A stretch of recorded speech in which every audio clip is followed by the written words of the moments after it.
Bien, bonsoir à tous. Si vous voulez bien, on va commencer ce conseil communautaire, s'il vous plaît. Je vous propose de nommer Ludovic Castagnier. Où est-ce qu'il est, Ludovic Castagnier? Il est là, comme secrétaire de séance. S'il n'y a pas d'avis contraire, je lui demande de bien vouloir procéder à l'appel. Caroline Cailleux. Présente. Gérard Redin. Donnez un pouvoir à la présidente. Béatrice Lejeune. Elle arrive. Jacques Doridam. Il a donné un pouvoir à Loïc Barbaras. Brigitte Lefebvre. Dominique Cordier. Non. Pas. Non. Bon. Jean-François Dufour. Victor Demilco. Présent. Hans Dekers. Loïc Barbaras. Présent. Émeric Bourlot. Antoine Salito. Il est en visio. Christophe Tabary. Charlotte Collignon. Il est arrivé. Alice Hanoun. Présent. Dominique De Villers. Franck Pia. Il arrive, non? Ah, il est en réunion. Il termine une réunion et il arrive. Philippe Van Wallegen. Lionel Schiss. Il est en visio. Hubert Van Issaker. Présent. Christophe Delamayde. Delamayde, pardon. Non. Bon. Bon. Laurent Delair. Sandra Plomion. Elle arrive. Ok. Grégory Palandre. Il est en visio. Martial Duflot. Non. Bon. Patrice Asbrook. Laurent Delmas. Catherine Thieblin. Elle est en visio. Morad Lagrari. En visio également. Jean-Louis Van de Bury. Oula, c'est quoi ça? Qui bip? Jean-Charles Paillard. Cédric Martin. Présent en visio. Jean-Marie Durier. Dominique Moret. Monette Vasseur. Pouvoir à Charlotte Collignon. Hubert Proth. Je pense qu'il va arriver. Jean-Jacques Degouy. Pouvoir à Jean-François Dufour. Noël Verschève. Henri Gaudissart. Jean-Pierre Sénéchal. Jacqueline Minoubet. Je sais pas, elle n'est pas là. Bon. Philippe Desirest. Jean Levoire. Je n'ai pas vu non plus. Non. Joël Carbonnier. Marie-Claude Devillers. Christiane Herman. Elle est en visio. Présente en visio. Voilà. Dominique Dupille. Non. Martine Delaplace. Elle est en visio aussi. Michel Routier. Non plus. Régis Langlais. Il a donné un pouvoir à Dominique de Villers. Patricia Iberti. Non. Bon. Philippe Enjolras. Martine Maillet. Présente. Laurent Lefebvre. Il n'est pas là. Christian Demey. Il est en visio. Claire Marébeuil. Catherine Candillon. Thierry Horry. Marcel Dufour. Il est pas là. Alain Roussel. Et son suppléant Francis Joly est là. Il est là, monsieur Joly? Bon.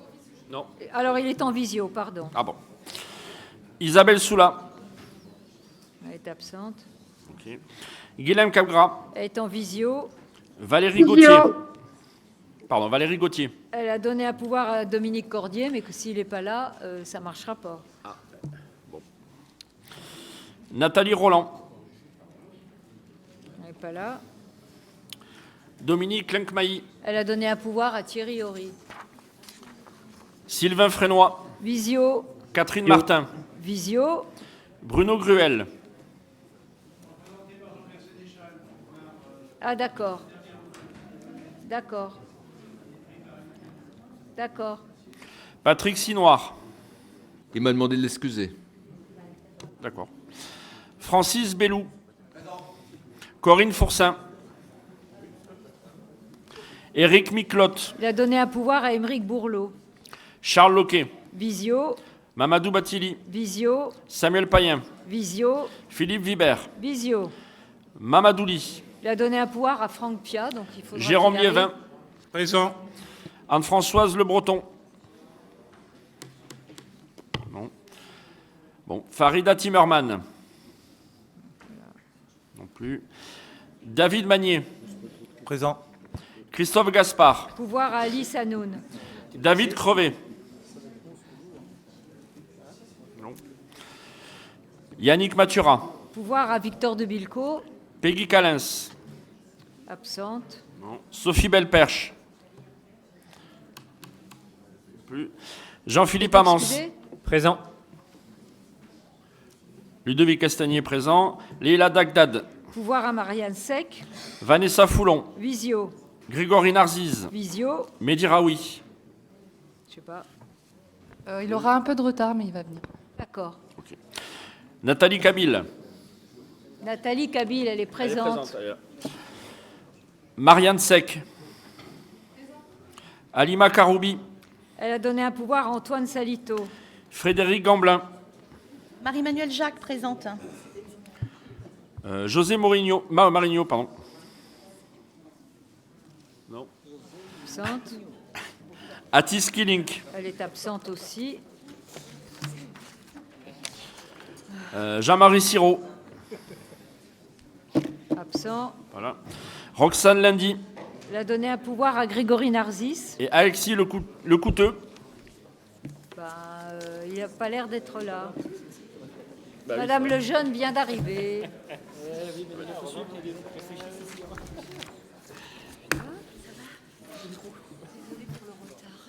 On a à peine commencé.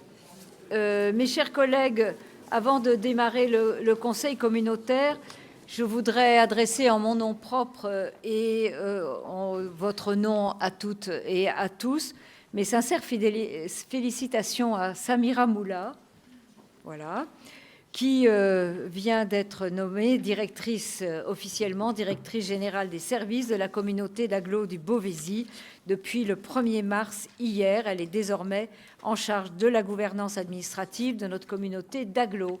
Je voudrais redire ce soir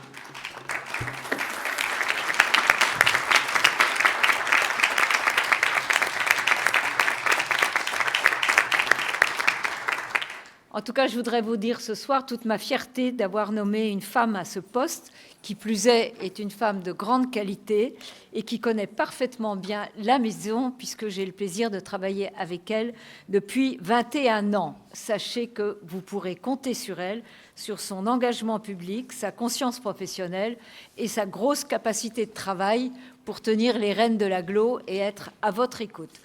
Bonne chance, chère Samira.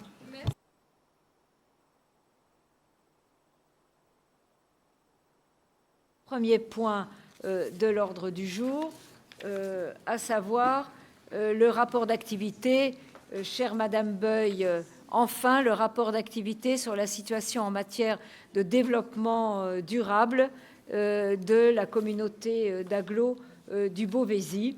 Donc vos demandes ont été prises en compte et j'ai le plaisir évidemment de pouvoir vous présenter, c'est pas moi qui vais le faire d'ailleurs, je vais donner la parole à Victor de Bilco et conformément en tout cas à nos engagements, ce rapport est bien présenté lors de ce conseil communautaire et donc tout va rentrer dans l'ordre. Je passe la parole à Victor de Bilco.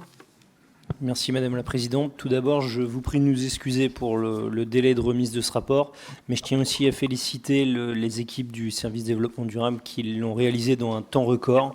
Alors, ce rapport sera encore mieux l'année prochaine, mais vous verrez qu'il a déjà beaucoup évolué par rapport aux demandes qui nous avaient été faites l'année dernière, notamment sur l'ajout d'indicateurs qui sont très très intéressants à suivre au fil des années et nous allons pouvoir les enrichir sur les exercices suivants. Alors toujours pour continuer sur la forme de ce rapport, on vise à le simplifier au maximum parce que là c'est vrai qu'il fait encore 86 pages, ce qui est un petit peu beaucoup. Donc on a gardé sa forme habituelle, mais c'est vrai qu'on va essayer de le simplifier pour qu'il soit plus didactique, plus sympathique à lire aussi et plus pratique. Donc le contexte de ce rapport, c'est la loi Grenelle 2 impose aux collectivités et EPCI de plus de 50 000 habitants de procéder à l'élaboration d'un rapport de situation en matière de développement durable et la création d'un rapport d'activité. Nous, au sein de notre collectivité, on a choisi de fusionner ces deux rapports pour n'en présenter qu'un. Alors, la démarche de développement durable exige la prise en compte des enjeux des 4 piliers du développement durable, l'environnement, social, économie et gouvernance. Donc, nous, on a choisi d'organiser ce rapport par compétences exercées par la CAB. Donc, vous allez voir que vous avez, sur chaque compétence, on détaille les différentes actions que nous avons et que nous avons eues en 2021. Les 5 finalités sont la lutte contre le changement climatique, la protection de l'atmosphère, la préservation de la biodiversité, protection des milieux et des ressources, l'épanouissement de tous les êtres humains, la cohésion sociale et la solidarité entre territoires et entre générations, et enfin la dynamique de développement suivant des modes de production et de consommation. Alors pour alimenter ce rapport, la direction des transitions et santé a sollicité tous les services. Donc c'est un rapport qui est fait en collaboration avec tous les services. Le service transition est un service qui vient en appui de tous les services. Et là, on remonte les informations des différents services pour les compiler dans ce rapport. C'est aussi la compilation et en plus encore dans l'avenir, ça sera la compilation de tous les différents plans qui sont mis en place dans notre collectivité, le PCAET, le PAT, donc le PCAET, plan climat air énergie territorial, le PAT, plan alimentaire territorial, le CRTE, contrat de relance et de transition écologique. Et du coup, on va mettre toutes ces actions pour pouvoir avoir les indicateurs pertinents au sein de ce rapport. Donc dans la délibération, on a mis un certain nombre déjà de points saillants. Je ne vais pas vous les relire. Par contre, je peux vous en noter quelques autres points saillants pour vous éviter d'avoir à lire les 86 pages. Par exemple, en 2021, on a lancé des opérations sur les premières fois où on a lancé des opérations de soutien à l'achat de matériel d'équipement de sécurité pour les vélos. Aussi, on a eu une nette augmentation après le Covid. Alors, il faut se rappeler que ce rapport est toujours impacté par le Covid. On a eu une nette augmentation des voyages avec Corolis, donc plus 24% en 2021. Tout ça, c'était pour la mobilité. Pour l'eau potable et les assainissements, on a un certain nombre d'actions qui ont commencé à être initiées en 2021, comme les travaux d'assainissement collectif au hameau de la Borde à Crèvecœur-le-Grand. C'est très important. L'étude pour le renouvellement du poste de Saint-Léger suite aux inondations de juin 2021, le lancement de la consultation pour la réalisation du réseau de transfert entre l'ancienne station d'épuration de la Neuville-en-Haye et la nouvelle STEP intercommunale. Les travaux de remise en état des divers réseaux suite aux inondations de juin 2021, l'étude pour la mise en place du diagnostic permanent sur le système d'assainissement de Beauvais, le travaux de réhabilitation de 4 postes de relevage, la gestion des conséquences des travaux sur le patrimoine, toujours à cause des inondations de 2021.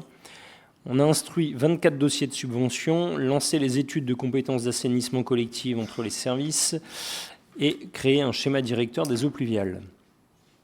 Alors, en termes d'indicateurs sur les eaux et les assainissements, le taux de conformité de dépollution de l'eau usée est de 95% à Beauvais, on peut s'en féliciter.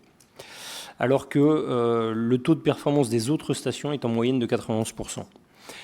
En termes d'alimentation, donc je vous ai parlé à l'instant du PAT, on a eu en 2021 l'installation de nouveaux projets de maraîchage en agriculture biologique, le lancement du projet de nos cantines durables, dont nombre de cantines ont fait partie, un partenariat avec l'association Bio de France pour les questions d'alimentation durable et de restauration collective au sein de notre agglo. On a aussi, et je souhaite vous le rappeler, l'acquisition d'une ruche numérique pédagogique. N'oubliez pas que vous pouvez utiliser cette ruche numérique au sein de vos écoles. C'est un outil qui est très intéressant et très performant pour les enfants, ils adorent.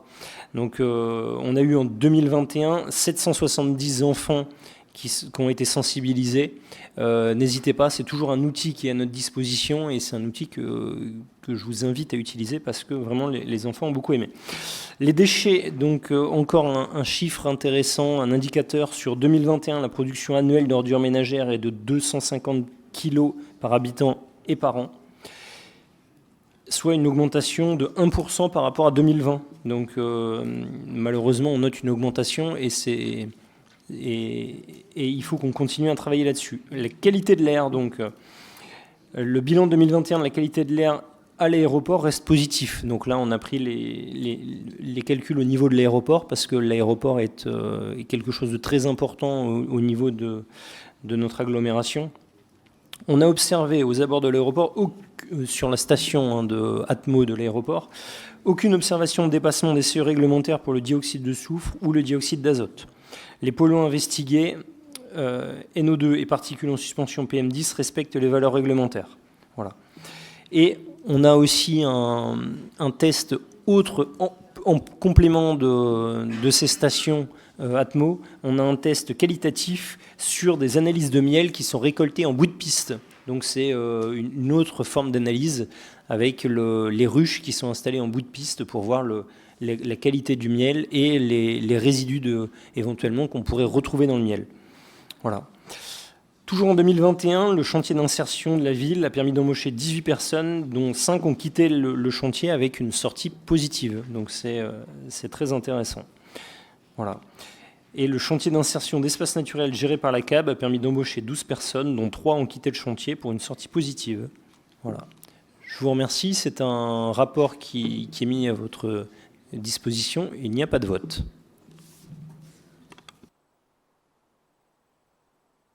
Oui, merci Madame la Présidente. Alors tout d'abord, merci pour ce rapport qui est arrivé très vite, comme on peut le voir. Alors j'ai bien noté, et je vous comprends, que vous voulez faire de 2 rapports un seul, je vous comprends, c'est tout à fait normal. Sauf qu'il y a une petite différence entre les deux. Le premier est un rapport d'activité donné au compte administratif en même temps, et le second est un rapport sur le développement durable de notre territoire, et qui doit être donné au moment lorsqu'on dépose le budget en préfecture, mais qui doit être étudié normalement avant le rapport d'orientation budgétaire, puisque son but, lorsqu'il a été institué, c'est de faire évoluer nos mentalités et nos actions. Donc, je tiens à vous remercier, et pourquoi pas d'en faire un seul, mais lorsque l'on fait un cumul des deux, on ne doit pas se contenter d'un simple rapport d'activité. Je vous dis ça parce que dans ce rapport, il me manque quelque chose quand même d'important qui impacte totalement notre territoire, qui s'appelle l'aéroport de Beauvais. Alors vous en parlez un petit peu sur les mesures effectivement de l'air, mais il y a beaucoup d'autres impacts de l'aéroport, et je pense que dans ce rapport de développement durable, il est nécessaire de nous parler un peu plus de cet aéroport sur notre territoire. Ensuite, alors je tiens à vous remercier vraiment pour l'avoir fait, ça a au moins le mérite d'être là, de vouloir aussi poser des indicateurs. Je pense qu'il va falloir qu'on en développe d'autres, mais des indicateurs qui sont posés, qui vont nous permettre, puisqu'aujourd'hui, si nous nous disons que nous sommes à T0, vont nous permettre à T1, T2, T3 de voir si nos actions sont efficaces. Parce que serions-nous si nous ne mettions en place que des actions qui ne servent à rien ? Donc, si nous ne remettions pas en question et faire évoluer nos actions, donc ça a au moins le mérite de poser à un temps T0, c'est-à-dire aujourd'hui, et de se dire l'année prochaine, nous allons revoir avec les mêmes indicateurs, voir les évolutions, nous remettre en question, parce que c'est ça aussi d'être un élu, c'est savoir se remettre en question, savoir nous faire évoluer pour le bien-être de notre territoire. Je vous prendrai d'autres exemples. Il y a sur quelque chose que je connais parfaitement, la médecine par exemple, c'est vrai que vous nous mettez un nombre de médecins, mais si vous ne nous mettez pas l'âge des médecins, votre nombre ne sert à rien si on veut regarder dans la prospective et dans AT1, AT2 et AT3, c'est savoir combien de médecins vont partir en retraite. Si on veut faire un vrai travail sur le territoire, afin d'offrir à cette population un médecin pour chacun, il faut travailler sur combien vont partir en retraite. Qu'est-ce que nous devons faire? Comment pouvons-nous faire? Donc il faut vraiment se projeter. Je pense que c'est un début, c'est un travail, c'est un début. Il faut l'améliorer, il faut le construire, il faut qu'en face de chaque indicateur, nous mettions des fiches actions, c'est-à-dire par rapport à tel indicateur, qu'est-ce que vous mettez comme action? Et puis que nous mettions un vrai groupe de travail. voilà, qui travaillerait sur ce rapport régulièrement, qui analyserait et qui serait là pour faire des propositions également. Voilà, Madame le maire, Madame la Présidente. Merci beaucoup. Oui, Victor. Juste pour répondre, je vous remercie. En fait, le but de ce rapport n'est pas un plan en lui-même. Donc le but, c'est pas de faire des actions sur ce rapport, mais plutôt de compiler les actions, des autres plans. Par exemple, vous évoquez les médecins. Le but, c'est de compiler les actions qui sont au plan local de santé et de les traiter au niveau du plan local de santé et d'avoir cette avancée. Et nous, au sein du rapport, de traiter d'avoir les indicateurs. Donc ce rapport, c'est beaucoup plus une information avec le suivi de ces indicateurs, plus qu'un plan d'action qui a pour but de créer de nouveaux plans. Oui, Madame Beuil. Je ne suis pas tout à fait d'accord avec vous. Relisez le décret de la loi Grenelle. Ce n'est pas tout à fait ça. Il est mis en place pour nous faire avancer, nous faire réfléchir et nous faire évoluer dans nos actions. Ce n'est pas juste un rapport d'activité. C'est pourquoi il doit être plus détaillé, il doit aller plus finement pour qu'on puisse, à terme, c'est-à-dire pas aujourd'hui, mais se dire dans le temps, nous allons devoir travailler là-dessus. Ce n'est pas un simple rapport d'activité. Très bien. Moi, je vous propose de passer, s'il n'y a pas d'autres interventions, au rapport numéro 2, qui concerne les indemnités de fonction des membres du bureau communautaire. Vous savez que lors de notre séance du 10 février 2023, nous avons créé 2 postes de conseillers délégués supplémentaires, celui de Madame Moret et celui de Monsieur Durier. Et il convient donc de réajuster la répartition de l'enveloppe globale comme suit, en maintenant, et je le dis vraiment officiellement, les taux retenus par la délibération de juillet 2020. Rien ne va changer en termes d'indemnité. Et donc, je vous propose d'adopter le total de 31 065 € sur une enveloppe globale de 43 032,91. Et vous avez dans le rapport la liste des vice-présidents et des conseillers délégués qui est jointe. Est-ce qu'il y a des questions? S'il n'y en a pas, je vous propose de voter. Est-ce qu'il y a des votes contre, des abstentions? C'est donc adopté à l'unanimité. Le dossier numéro 3 concerne Monsieur Victor de Bilco. Je lui passe la parole. Alors, la délibération numéro 3 concerne l'adhésion des communautés de communes du Clermontois et du Pays du Valois au syndicat d'énergie de l'Oise. Donc, pour avoir la possibilité d'accueillir de nouvelles collectivités au sein du SE60, les collectivités qui sont déjà adhérentes au SE60 doivent le valider. Donc, c'est ce que nous vous demandons au sein de ce rapport. Est-ce qu'il y a des questions? Pas de questions. Même vote, unanimité. Dossier numéro 4 concerne les petites villes de demain. Et je voudrais préciser que ce soir, nous allons aborder 3 communes qui sont petites villes de demain, Auneuil, Crèvecoeur et Bresles. Hermes est dans la course, mais il y a eu du retard à l'allumage pour l'homologation à la préfecture. Donc, je les ai relancés et normalement, Hermes rentre dans ce groupe de désormais 4 petites villes de demain. Je passe la parole à Brigitte Lefebvre. Merci, Madame la Présidente. Donc, dans ce rapport, il s'agit de la convention signée le 19 novembre 2021 pour 18 mois entre l'État, la communauté d'agglomération du Beauvaisis et les communes. Donc là, forcément, je ne vais pas citer Hermes, mais Auneuil, Bresles et Crèvecoeur-le-Grand. Ces dernières ont adhéré au programme national des petites villes de demain.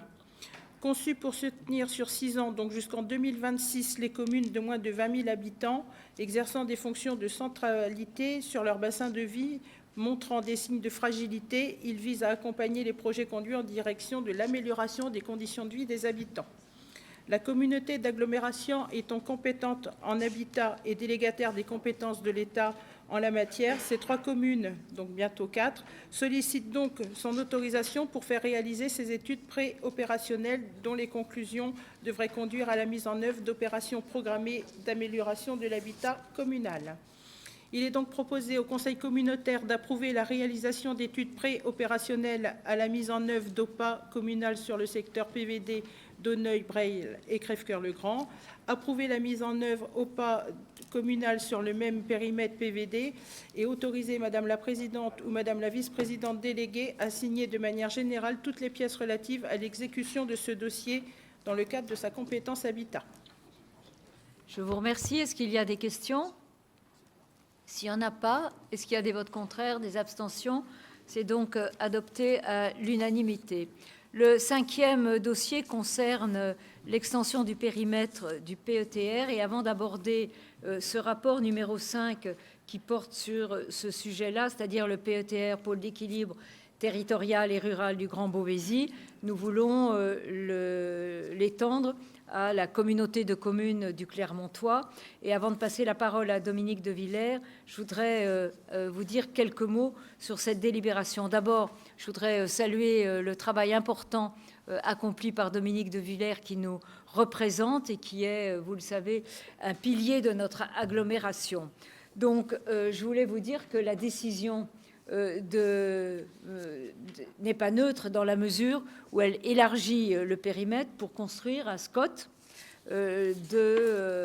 plus important et de le positionner d'une manière plus forte et plus efficace, le Grand Beauvaisis, dans le futur SRADET. Le SRADET, je vous le rappelle, c'est un document de planification qui, à l'échelle régionale, précise la stratégie, les objectifs, les règles fixées par la région dans plusieurs domaines de l'aménagement du territoire. Il fixe des objectifs de moyen et de long terme avec de nombreuses thématiques. Je citerai l'équilibre et l'égalité des territoires, l'implantation des différentes infrastructures d'intérêt régional, le désenclavement des territoires ruraux, la gestion économe de l'espace, et évidemment d'autres sujets qui concernent l'énergie, le changement climatique, la pollution de l'air et la protection de la biodiversité. À ces titres, c'est un schéma qui nous intéresse au plus haut point. Comme la loi définit les périmètres des SCOT comme étant l'échelle de déclinaison des SRADET, il nous a paru essentiel de nous associer aux Clermontois pour proposer un SCOT plus cohérent parce qu'il regrouperait alors l'agglo du Beauvaisis, le pays du Clermontois, la Picardie verte et le pays de Bray dans un seul SCOT. C'est à nos yeux une grande avancée territoriale et évidemment je remercie toutes celles et tous ceux qui ont contribué à l'avènement de cette extension du périmètre. Et je passe la parole à Dominique de Villers. Oui, merci Madame la Présidente. Moi aussi, je voudrais insister sur le travail collaboratif qui a été fait entre les 4 EPCI qui, à ce jour, constituent le PETR. Et cela, ça a été fait dans un esprit de construction et d'échange afin de répondre aux problématiques communes qui s'imposent à nous, notamment sur l'aménagement du territoire. Et il y a aussi le volet santé avec le Conseil local de santé mentale qui n'est pas resté à côté. Et tout ça, toutes les réunions que nous avons eues, ça s'est fait dans le respect de tous les membres et ça a été très apprécié par les 4 PCI. Alors pour revenir au rapport numéro 5, donc c'est l'extension du périmètre du pôle d'équilibre territorial rural du Grand Beauvaisis à la communauté de communes du pays du Clermontois. Alors vu les articles du Code général des collectivités territoriales, vu la délibération du 26 janvier 23 de la communauté de communes du pays du Clermontois demandant l'adhésion PETR du Grand Beauvaisis, vu la délibération du 6 février 23 du PETR lui-même du Grand Beauvaisis approuvant l'extension du PETR du Grand Beauvaisis à l'adhésion de la communauté de communes du pays du Clermontois. Enfin, le PETR du Grand Beauvaisis est un outil collaboratif d'échelle bassin de vie qui a vocation à fédérer ses EPCI membres pour la mise en œuvre d'un projet commun d'aménagement et de développement du territoire qu'il porte auprès des partenaires, en particulier auprès de l'État et de la région. Le projet de territoire du PETR a été approfondi en 2022 afin de définir collectivement le programme de travail du PETR jusqu'à la fin du mandat selon plusieurs partis pris. Un repositionnement du PETR sur les questions d'aménagement du territoire, de planification territoriale, de SCOT, tel qu'initialement prévu par le législateur, en lien avec les actualités législatives ayant un impact majeur sur le territoire, une orientation des missions vers la connaissance territoriale et les grandes stratégies à l'échelle du bassin de vie, un principe de recentrage sur un programme de travail continu afin de faire émerger le rôle du PETR sur le temps long, un principe d'activation des études décidées annuellement en conférence des EPCI.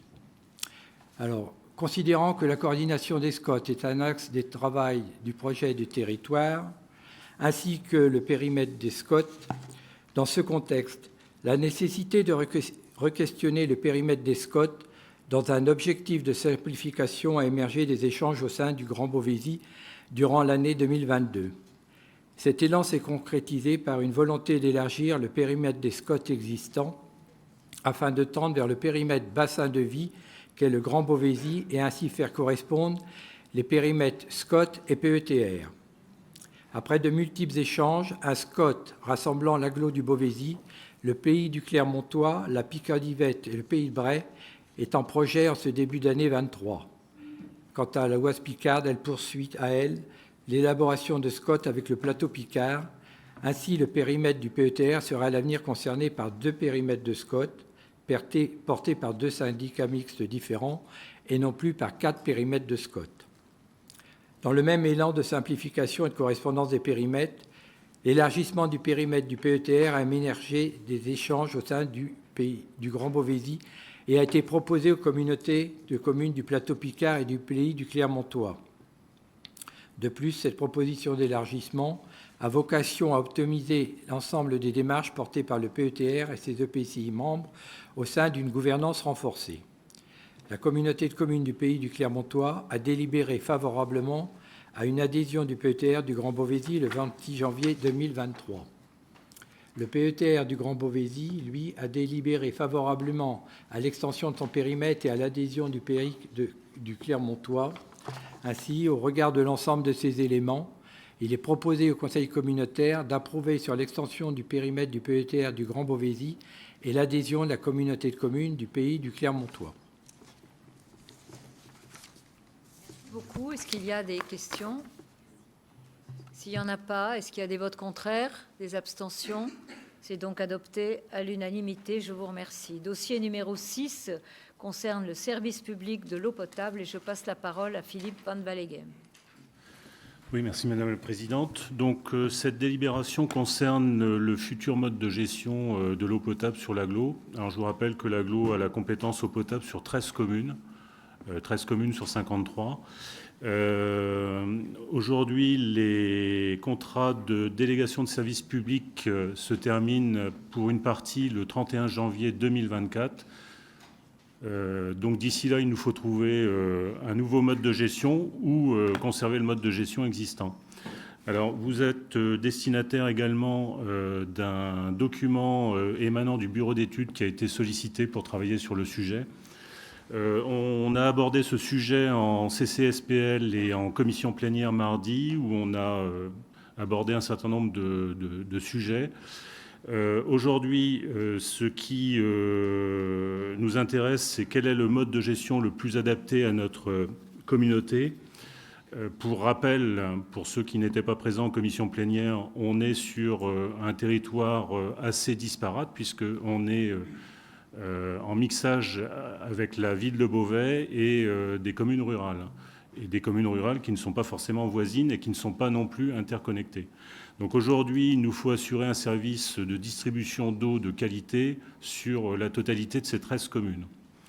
Eu égard à tout ce qu'on a abordé en commission, dans les 2 commissions en question, par rapport aux résultats des études qui ont été réalisées par Espelia, nous en déduisons qu'il est préférable de repartir sur une délégation de service public pour la gestion de l'eau potable.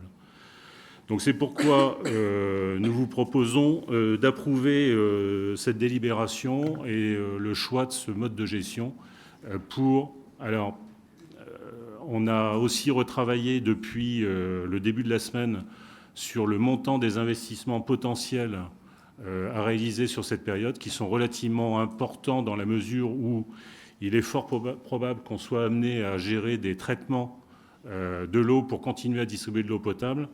Donc on a un petit peu modifié les durées de contrat pour monter au maximum à 15 ans. Alors, on est en train de réfléchir sur la durée entre 10 et 15 ans. Mais la durée maximale serait de 15 ans. Donc voilà ce qu'on vous propose pour ce soir. Merci beaucoup. Monsieur Horry a souhaité intervenir. Oui, merci Madame la Présidente. Tout d'abord, je vous avais envoyé un courrier hier suite à la réception du procès-verbal de la commission consultative des services publics locaux pour souligner ce qui me semble être un vice de forme dans cette procédure, puisque lors de cette commission consultative des services publics locaux, une partie des membres de la commission n'ont pas été considérés comme des membres à part entière. Je veux parler des représentants des associations et ont été interdits de vote, comme chacun a pu le constater dans le PV qui a été envoyé à tout le monde, et je remercie les services de l'avoir envoyé à tout le monde. Et donc je voulais vous interroger d'abord sur cet aspect, parce qu'il me semblerait préférable de reconvoquer, de reporter cette délibération, de reconvoquer une commission consultative des services publics locaux, de faire le vote dans les conditions où ça doit se faire, et puis de soumettre ensuite à nouveau lors de notre prochain conseil d'agglo la délibération de la CCSPL. Donc je souhaitais d'abord vous interroger là-dessus, puisque je n'ai pas eu de réponse depuis hier à mon questionnement sur ce sujet.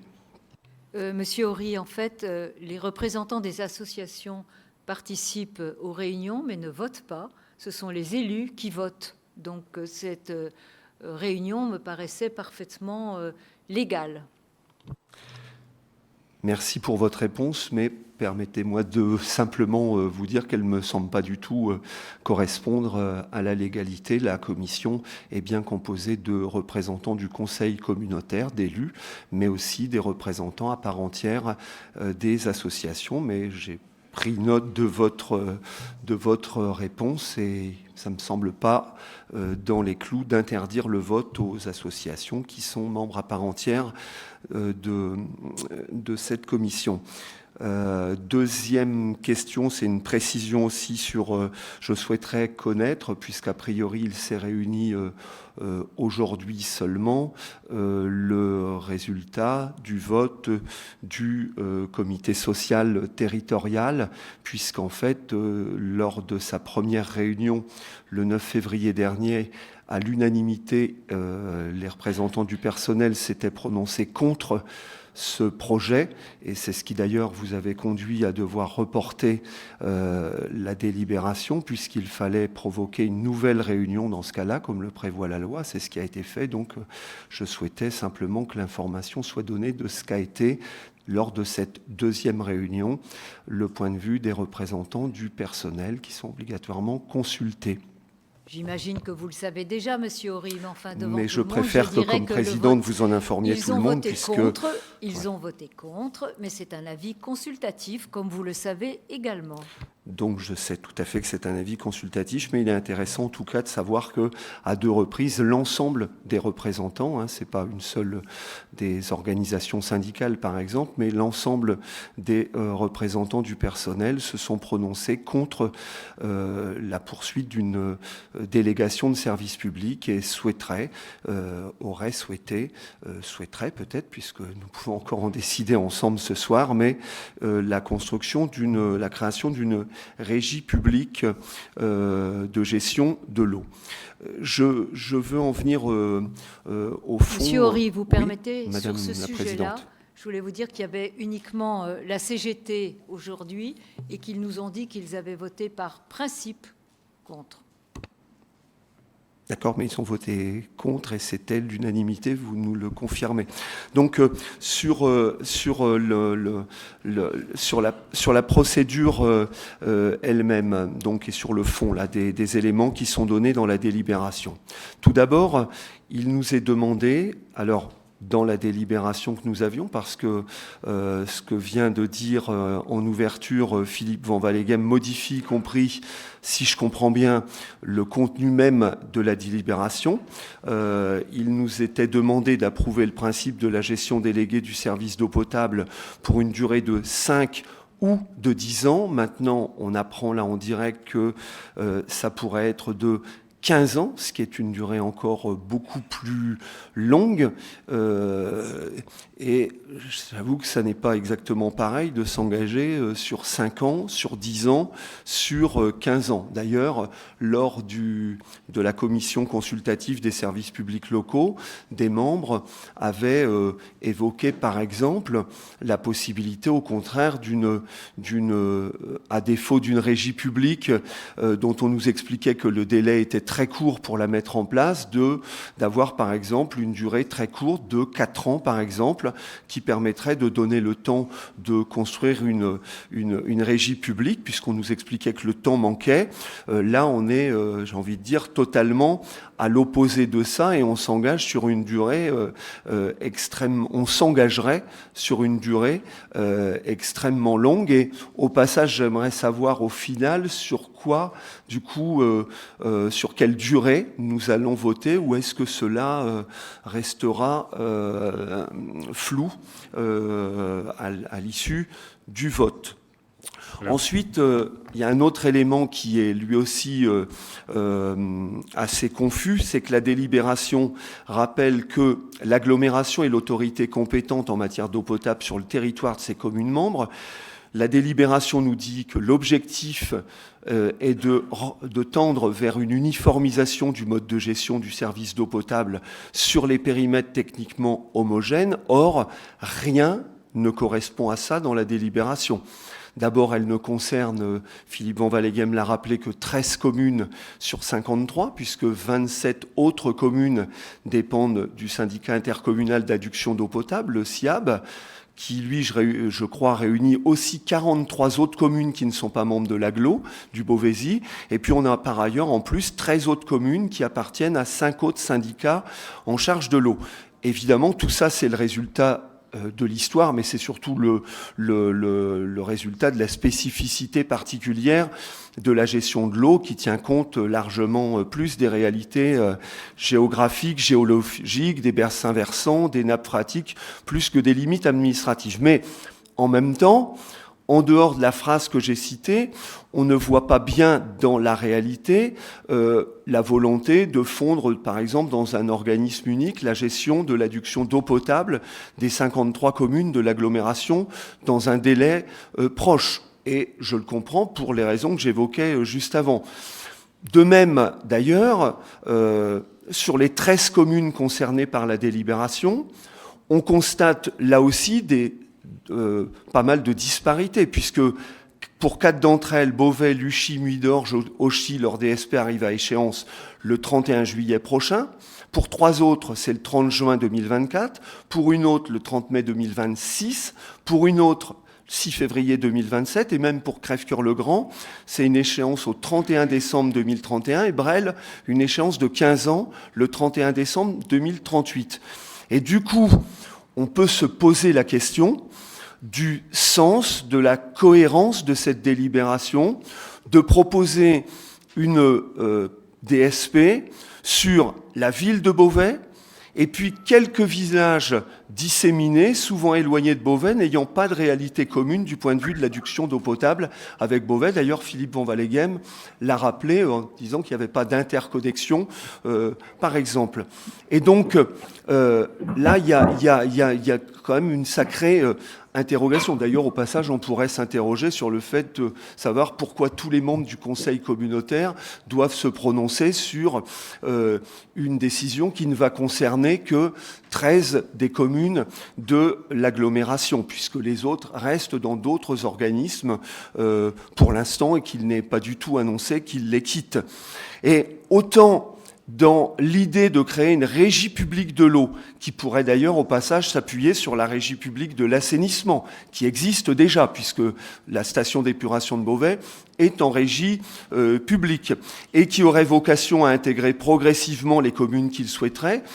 et ça me semblerait une idée intéressante et cohérente, autant cette DSP concernant uniquement la ville de Beauvais, quelques villages disséminés, avec la perspective du coup d'avenant au fur et à mesure du temps, avec à chaque fois renégociation, ne me semble pas avoir beaucoup d'intérêt collectif.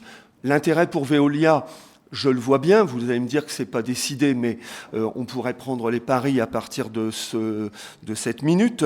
Mais donc, en dehors de Veolia, qui a un intérêt là-dedans, mais je ne vois pas bien notre intérêt à nous, collectifs, là-dedans.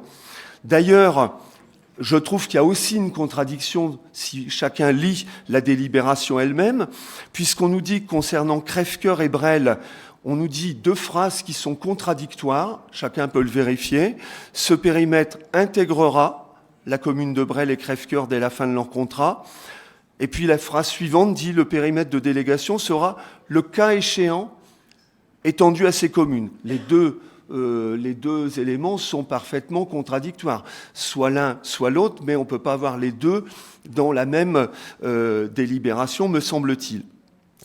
Et donc, en fait, en lisant la délibération, on ne la sent pas vraiment sous-tendue par une réelle vision à l'échelle de notre territoire concernant la gestion de notre ressource en eau. Et on peut craindre que l'on ait pris d'ailleurs de ce point de vue-là du retard en la matière. À un moment où, d'ailleurs ça a été rappelé par Philippe Van Walleghem, c'est la qualité de l'eau qui est mise en cause dans une série de captages avec des niveaux de pollution qui sont désormais aux limites, voire parfois limites dépassées en termes de pollution, avec aussi des problèmes en termes d'approvisionnement qui sont posés. Alors certes, en commission, Philippe Van Walleghem nous a dit que des études allaient être lancées. J'avoue que je pense qu'on a pris pas mal de retard, y compris par rapport à d'autres territoires. Et je pense, de ce point de vue, Madame la Présidente, que vous portez une certaine responsabilité puisque vous êtes à la tête de ce territoire depuis plus de 20 ans. Et il me semble qu'on a pris beaucoup de retard sur cette politique, sur cette gestion globale et de prévention de la ressource en eau durant toute cette durée. Et donc c'est pourquoi nous pensons que cette gestion majeure de l'eau, cet enjeu qui est vital au sens propre, doit faire l'objet d'une maîtrise publique complète, échapper aux intérêts privés qui ne voient là que la possibilité de faire de l'argent, mais se soucient fort peu de l'intérêt général humain.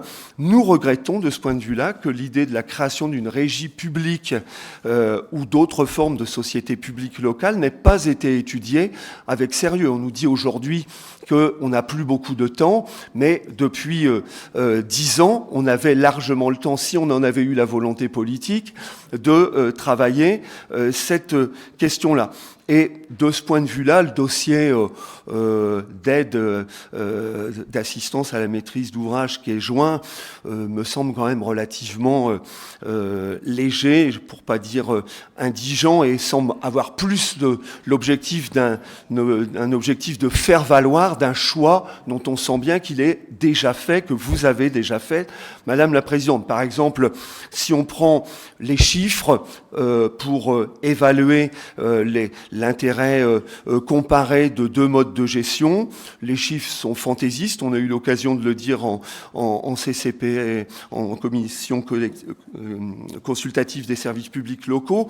Ils sont tirés d'on ne sait où, en tout cas pas des rapports annuels de notre collectivité. Il est dit par exemple que les coûts d'une régie publique seraient plus élevés en personnel, et puis de l'autre côté, on nous dit que les fonctionnaires territoriaux sont moins bien payés, que ça serait un problème pour le recrutement. Je pense qu'on ne peut pas dire les deux à la fois. On nous dit que, d'ailleurs, les coûts d'une régie publique seraient plus élevés en électricité. On ne comprend pas très bien pourquoi, puisqu'a priori, c'est les mêmes conditions d'achat d'électricité. On nous dit au total même que le coût d'une régie publique directe serait légèrement plus élevé au total, alors que par ailleurs, dans le document, il est dit que la régie publique directe ne paie pas de CVAE, ne paie pas de CFE, ne paie pas de taxes foncières et surtout ne rémunère pas d'actionnaires. Et de ce point de vue-là, je pense qu'aujourd'hui, ça n'échappe plus à personne et l'actualité de mois en mois nous montre des records battus. Là, je lisais dans le Figaro que les bénéfices nets de Veolia, j'ai de bonnes lectures, n'est-ce pas, Madame la Présidente, les bénéfices nets, mais toutes les sources sont utiles et ceux du Figaro m'ont paru de ce point de vue-là plus incontestables de votre point de vue que ceux de l'humanité. Donc, je disais que les bénéfices nets de Veolia, disait le Figaro, sont historiques. Je cite le Figaro, et ont dépassé le milliard pour la première fois avec plus 30% en 2021. Je crois qu'il faut dire effectivement à chaque habitant du Beauvaisis qu'avec sa facture d'eau, qui ne cesse d'augmenter, il continue d'alimenter la hausse de la rémunération des actionnaires de Veolia. Et donc la question qui nous est posée à nous, collectivement, qui sommes les représentants de l'intérêt collectif des habitants du Beauvaisis, est-ce que nous souhaitons que dans une partie de la facture de l'eau, on continue de rémunérer des actionnaires de Veolia, ou au contraire, est-ce qu'on pense qu'il faut que chaque euro de la facture d'eau soit consacré à 100% pour le service public de l'eau? Et je dirais que les propos de Philippe tout à l'heure renforcent encore cela, puisqu'il nous indique que des investissements lourds sont à prévoir. Ça a été dit, il l'a dit à plusieurs reprises en commission, il y a eu du retard, nous le savions déjà, mais maintenant c'est dit, on va dire officiellement, il y a eu beaucoup de retard de pris sur les investissements de renouvellement des canalisations d'eau, et donc on va avoir besoin de mobiliser de l'argent, et donc c'est vraiment l'occasion d'arrêter de financer les actionnaires de Veolia, mais d'utiliser pleinement l'argent qu'on sollicite des Beauvaisiens et des habitants du Beauvaisis sur leur facture d'eau pour le mettre uniquement sur le service public de l'eau. Derniers éléments qui sont donnés dans l'étude, on nous dit qu'il y aurait des coûts de transfert d'exploitation très importants entre le concessionnaire actuel et la future régie. Là aussi, je pense que quand on regarde les chiffres, on peut vraiment considérer qu'ils sont artificiellement gonflés. Certes, il y aura évidemment des coûts induits par le passage. Rappelons quand même que ça ne se ferait que pour une période, ça ne sera que pour une période très temporaire et qui sera vite remboursée par l'argent dégagé par une régie. D'ailleurs, on nous présente là des choses comme si c'était vraiment insurmontable. Que je sache, Brel, alors là pour le coup, n'est pas passé d'un délégataire à une régie, mais d'un délégataire à un autre délégataire. Il y a bien eu un passage de témoins entre les deux, et bon, je veux dire, les choses se sont faites. Par ailleurs, on nous dit s'inquiéter des capacités d'une régie à faire face à des situations de crise. J'ai envie de rappeler à tout le monde, mais je crois que tout le monde l'a bien en tête, de toute façon, avec les délégations de services publics, dans tous les cas de figure, quand il y a une crise, quand il y a voire une catastrophe pire, de toute façon, au final, c'est toujours la collectivité publique qui assume, jamais la société privée. Il y a toujours les petites lignes qui sont là pour indiquer qu'on est dans une situation où c'est à la collectivité de payer. Et si la société engage des frais exceptionnels, eh bien, il les refacture de toute façon à la collectivité. Donc, et il y a évidemment, si on en avait la volonté, des possibilités à explorer. Par exemple, je l'ai dit à plusieurs reprises, on me dit que ça ne paraît pas possible. Je ne vois pas pourquoi, mais on a une grosse collectivité qui est la métropole amiénoise, qui est en régie publique, qui est à une faible distance du Beauvaisis. En cas de crise, on pourrait tout à fait avoir une convention qui soit conclue avec Amiens Métropole et une convention mutuelle d'assistance entre les deux régies publiques en cas de pépin. Au passage d'ailleurs, que je sache, la ville de Beauvais gère en régie un service important comme l'unité de préparation culinaire, où il y a aussi des risques importants, et on l'assume, on le fait, et que je sache, ça se fait très bien. Nous gérons la station d'épuration en régie publique, et tout le monde semble en être très satisfait. Donc, je pense qu'il ne faut pas mettre en avant des arguments qui, en fait, sont là comme prétexte.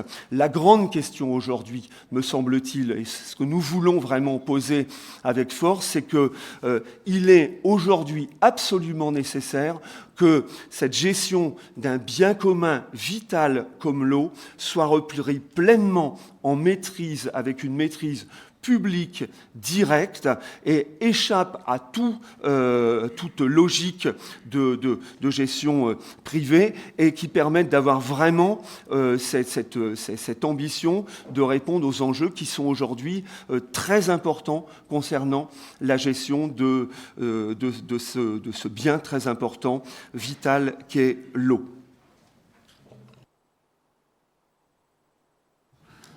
Thierry, je pense que je ne vais pas répondre à toutes tes interrogations.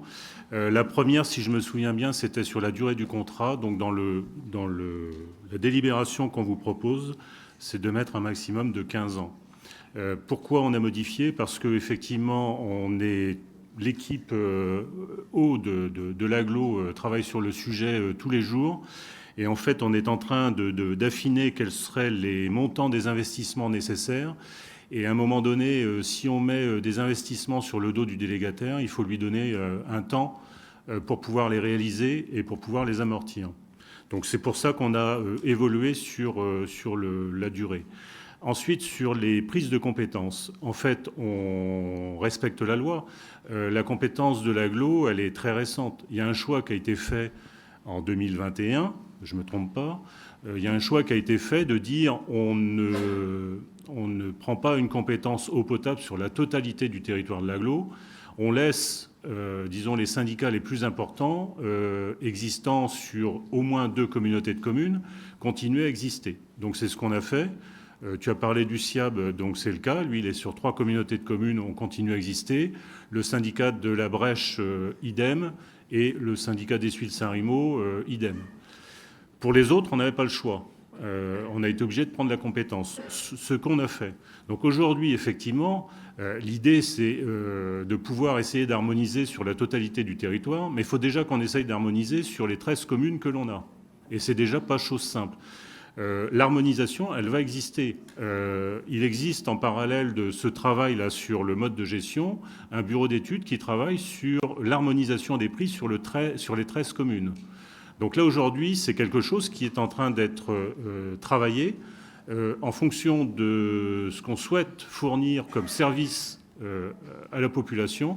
Et ce projet fait l'objet d'un copil régulier sur ce que l'on souhaite faire. Et parmi ces objectifs, tu as parlé du taux de renouvellement. Le taux de renouvellement est effectivement quelque chose d'important parce que aujourd'hui, ce que j'ai signalé dans les réunions précédentes, c'est que le taux de renouvellement est insuffisant par rapport à la durée de vie de nos canalisations. L'objectif, c'est effectivement de monter en termes de pourcentage de renouvellement. Et dans l'idéal, il faudrait au moins atteindre 1%. Aujourd'hui, on est à 0,6 passé, ce qui est parfaitement insuffisant. Donc on a cet aspect-là. Effectivement, il faut arriver à harmoniser. Tu parlais de sécurisation. L'interconnexion entre les communes n'est pas obligée uniquement sur les 13, enfin n'est pas contrainte uniquement par les 13 communes. Les interconnexions, elles vont probablement exister entre les structures présentes sur le territoire. Sauf que je t'avais dit que pour pouvoir travailler sur ce sujet, il nous faut démarrer un schéma directeur de l'eau potable, parce que sinon on va partir dans tous les sens et ça n'aura aucun intérêt et surtout, on ne va pas rationaliser les dépenses. Donc aujourd'hui, on est obligé de passer par ce travail-là pour pouvoir avoir une harmonisation effectivement sur la totalité du territoire. Pourquoi on ne travaille pas sur les 53 communes? Aujourd'hui, l'Agglo a fait un choix. Les communes qui sont dans les syndicats autres que l'Agglo ne peuvent sortir de leur syndicat et adhérer à l'Agglo que si les syndicats sont d'accord pour les laisser sortir. Sauf que dans tous les syndicats dans lesquels les communes de l'agglo sont présentes, l'agglo n'est pas majoritaire au sein de ces syndicats. Donc aujourd'hui, nos voisins n'ont pas envie de nous laisser partir. Autre point sur la complexité du système, c'est que j'avais signalé dans les réunions précédentes qu'on avait une communauté de communes, pour la cité la Telloise, qui envisageait de prendre, elle, la compétence à 100%. Elle est majoritaire dans tous les syndicats qui la concernent. Donc elle a la capacité de prendre la décision de façon unilatérale. Ce qui veut dire qu'aujourd'hui, on a 4 communes qui sont susceptibles de venir de nouveau, qui sont susceptibles de rentrer à l'agglo en termes de compétences eau. Et ça, ce n'est pas forcément un choix de l'agglo à un moment donné, c'est bien un choix de notre voisin. Mais néanmoins, il faut le prévoir, il faut l'assimiler dans notre projet. C'est pour ça que la délégation de service public permet évidemment... alors on ne va pas renégocier, on ne va pas faire des avenants à chaque fois qu'une commune va rentrer dans ce schéma. C'est un contrat qui va être négocié dès le départ avec l'intégration progressive de chaque commune concernée. Donc les premières, c'est quasiment toutes les communes sauf Crèvecoeur et sauf Bresles. Mais il faudra peut-être rajouter Bailleul-sur-Terrain, Rochy-Condé, Varluy et Hermes. Donc tout ça, il faut qu'on le prévoie tout de suite. On est en train de travailler sur le contenu de la DSP pour savoir où en est la Telloise sur le sujet et pour qu'on puisse blinder en fait tout le contrat que l'on va passer avec le futur délégataire, qui pour l'instant, je ne sais pas qui ce sera. Donc voilà, je ne sais pas s'il y a d'autres remarques, si d'autres questions sont soulevées, mais bon. Alors, la capacité, parce que je peux ne pas m'arrêter non plus, je peux faire comme toi. On peut y passer la soirée. Et on peut vous laisser. C'est quand même, c'est pas une question mineure. Non, je trouve que les éléments que tu donnes sont tout à fait intéressants. Voilà, donc c'est des éléments du débat. Je pense que c'est pas médiocre comme débat. Non, je suis d'accord avec donc, toi. Non, mais je peux oublier, je peux oublier certaines choses par rapport à ce que tu as dit. J'essaye de reprendre tout, mais bon, il y a un certain nombre de choses dont on a déjà débattu. Aujourd'hui, pour être clair, le volume ou la surface représentée par cette compétence, c'est mon avis en tout cas, je pense que c'est l'avis d'autres collègues aussi, n'est pas suffisante pour amortir une régie. Alors je ne dis pas que si on le travaillait à l'échelle de l'agglo complète, on ne pourrait pas l'imaginer, quoique on est encore un peu petit. On a échangé déjà sur le type de métier, le type d'intervention qu'on est susceptible d'avoir sur un territoire.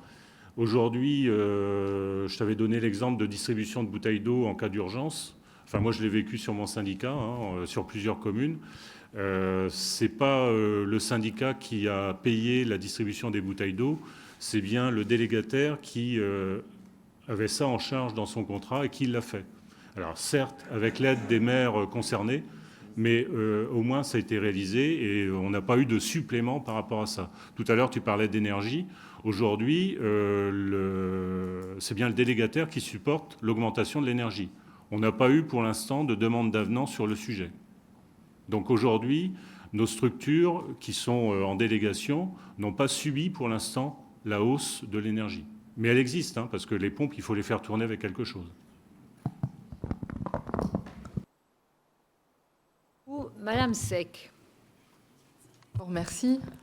Effectivement, c'est un sujet qui est intéressant à débattre et donc merci de répondre à nos questions d'ailleurs, aussi bien en commission que ce soir. En décembre 2021, déjà, j'avais posé la question concernant le renouvellement de la DSP lors d'un de nos conseils.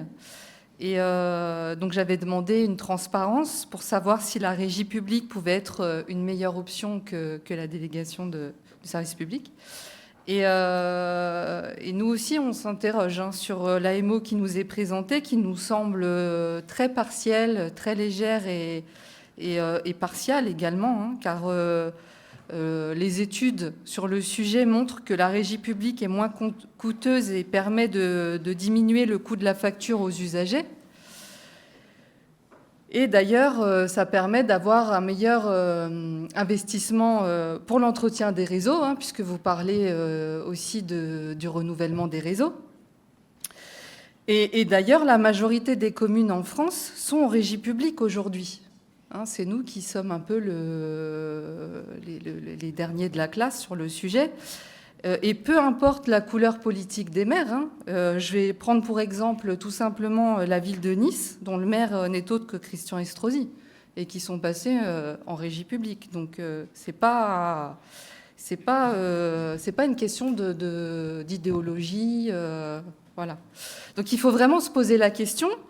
Nous, on entend le sujet qui consiste pour le moment à harmoniser sur le territoire, donc dont acte.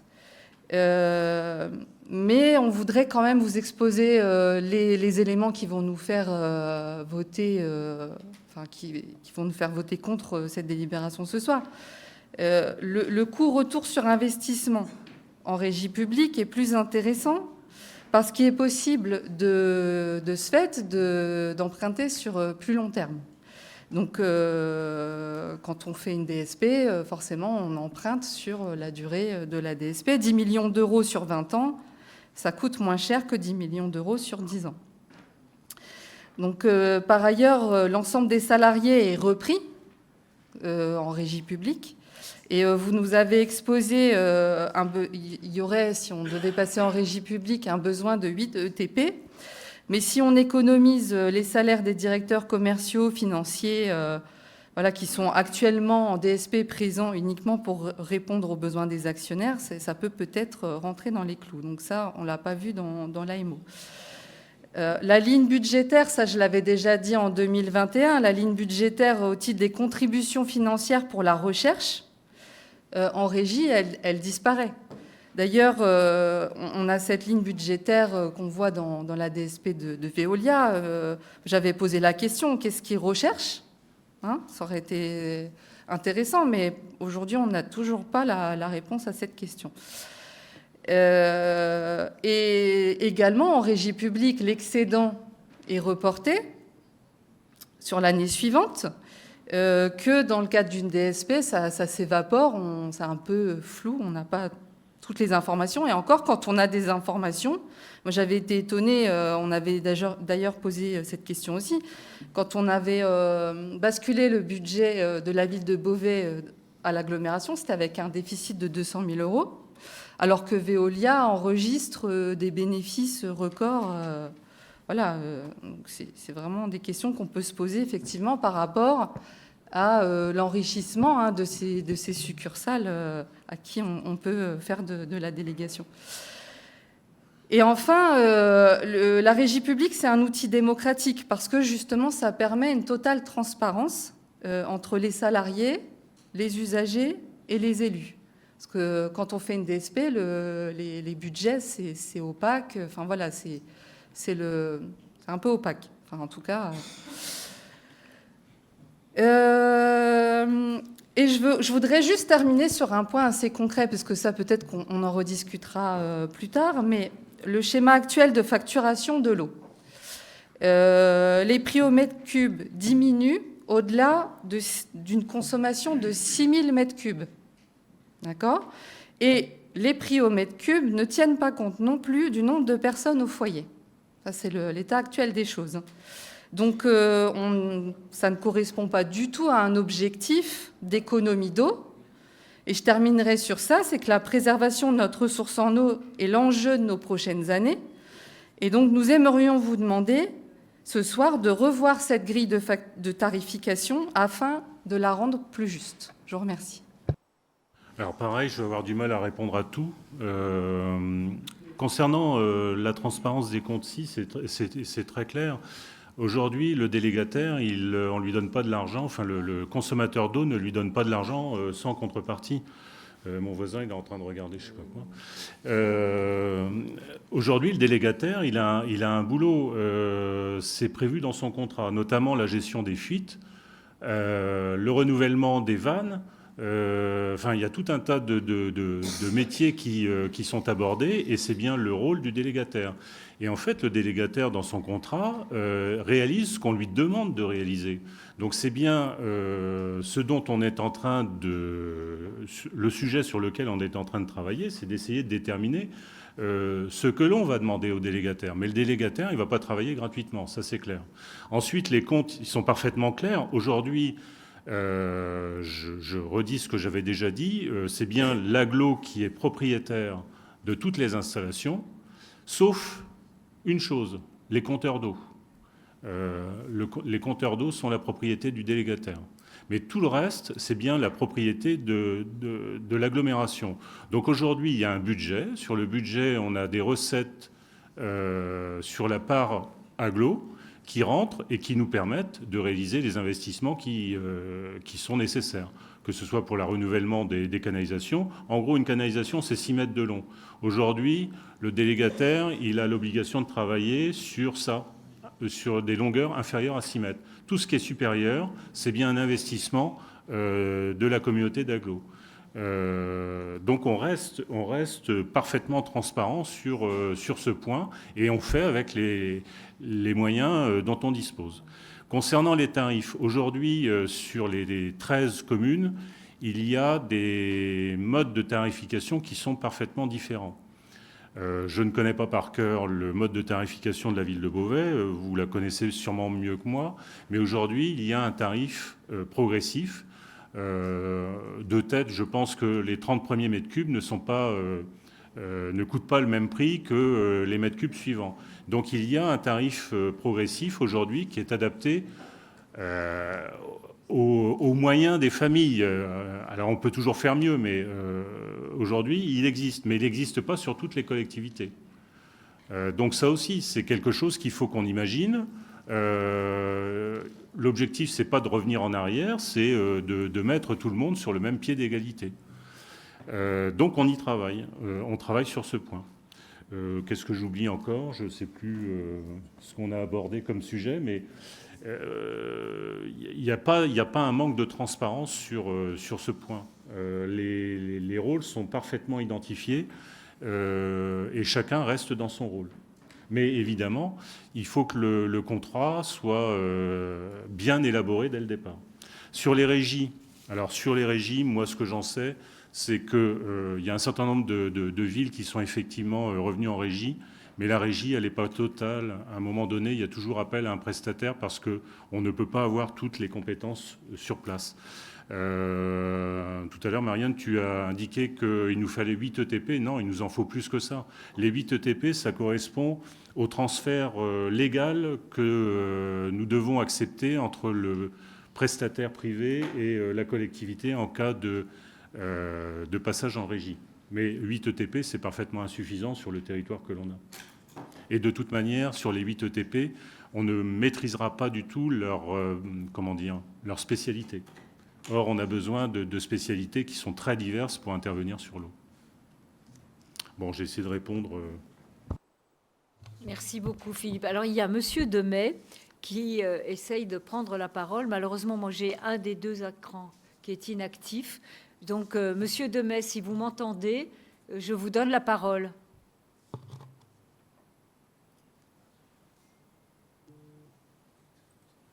Il a envoyé un message et... Ça ne marche pas? Est-ce que votre micro est bien branché, Monsieur Demet?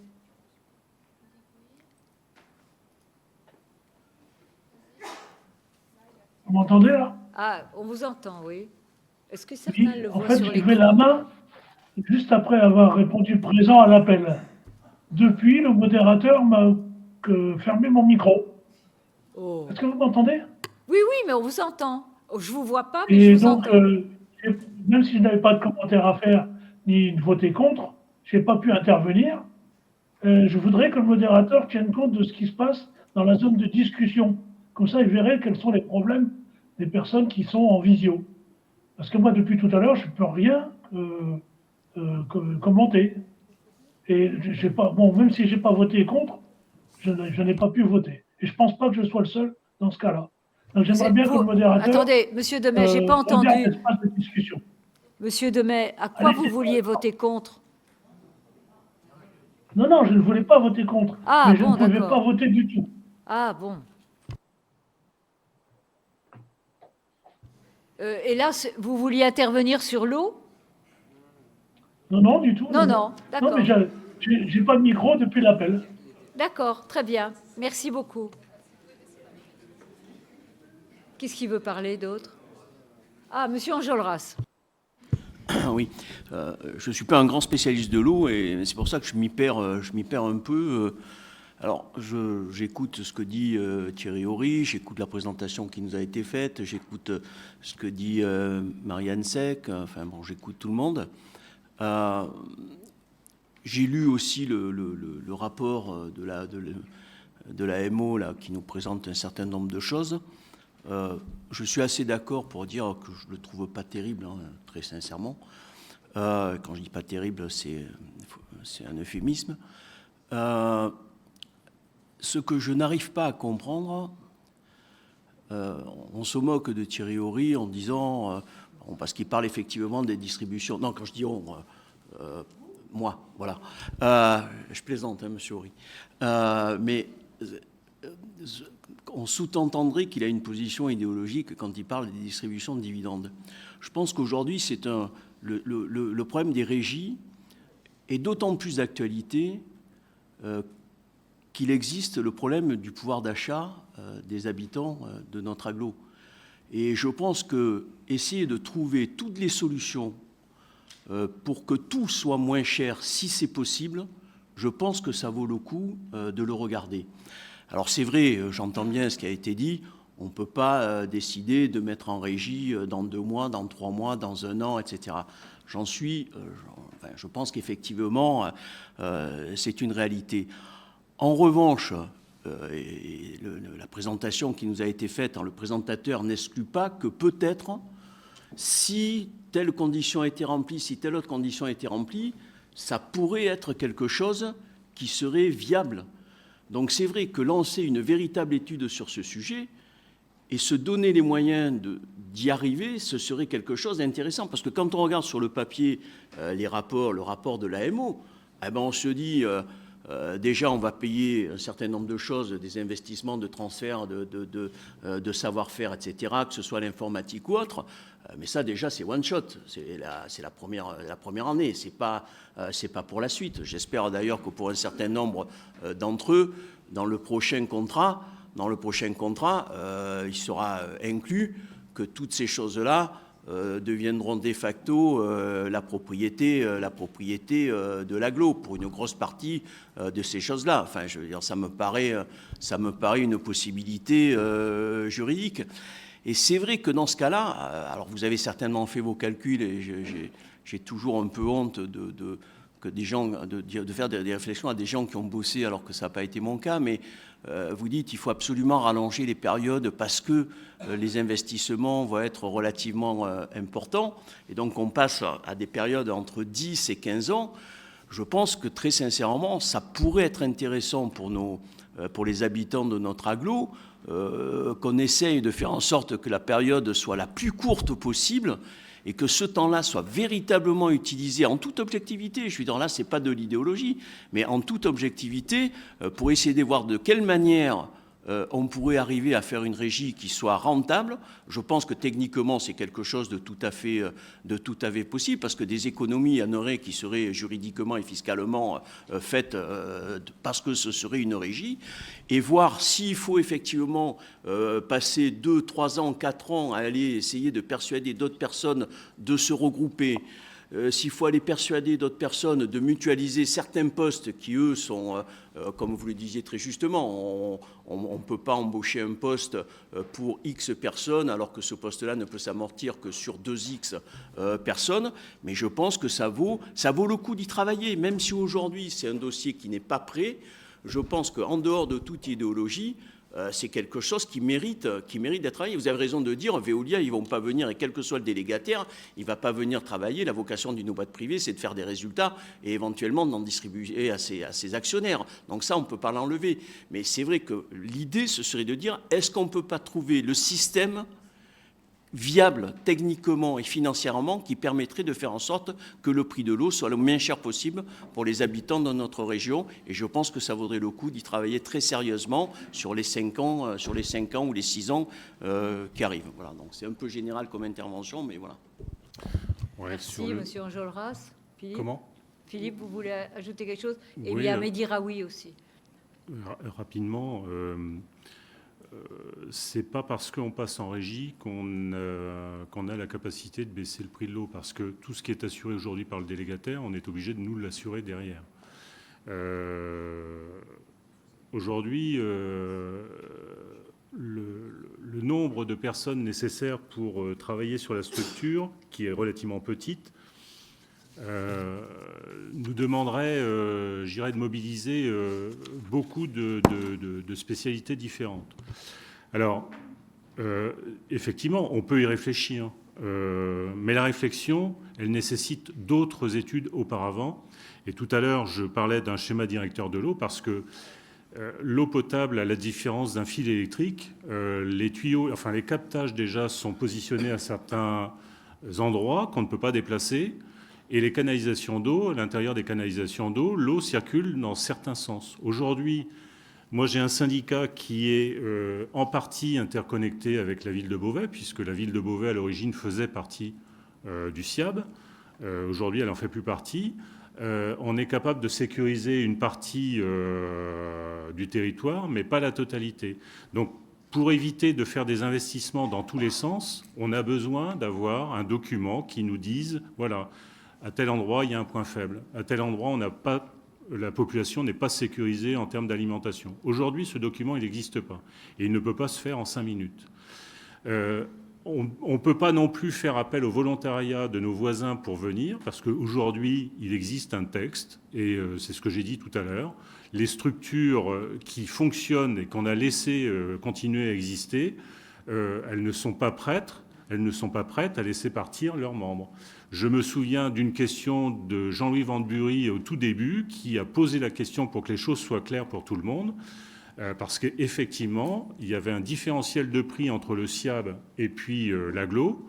Donc évidemment, les communes qui font partie du SIAB, qui ont un prix de l'eau relativement élevé, se disent « mais pourquoi moi je ne viendrais pas à l'agglo pour pouvoir bénéficier du même tarif ?» Sauf que ce que j'ai déjà dit tout à l'heure à Thierry, c'est que les syndicats qui continuent à exister, l'agglo n'est pas majoritaire dedans. Donc on ne peut pas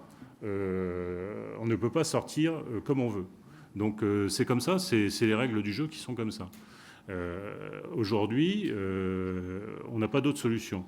Alors, sur les 10 ans, en fait, l'harmonisation du prix dont je parle depuis tout à l'heure, hein, sur lequel on travaille également, l'échéance, c'est ça, hein, c'est une dizaine d'années. Hein, donc, on n'aura pas harmonisé sur notre territoire avant 10 ans. Parce qu'on ne peut pas aller trop vite. En fait, c'est un jeu de vases communicants entre les différentes collectivités concernées. Merci Philippe. Mehdi Raoui. Merci Madame la Présidente. Oui, 3 remarques en fait.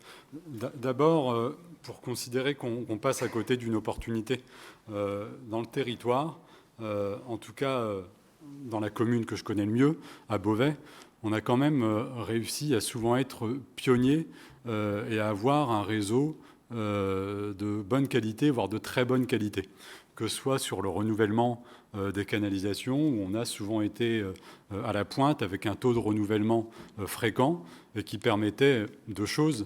D'abord, sur un point de vue économique, de limiter les fuites, et puis sur un second aspect, sur un point de vue écologique, de pouvoir proposer aux habitants de la commune une eau de qualité.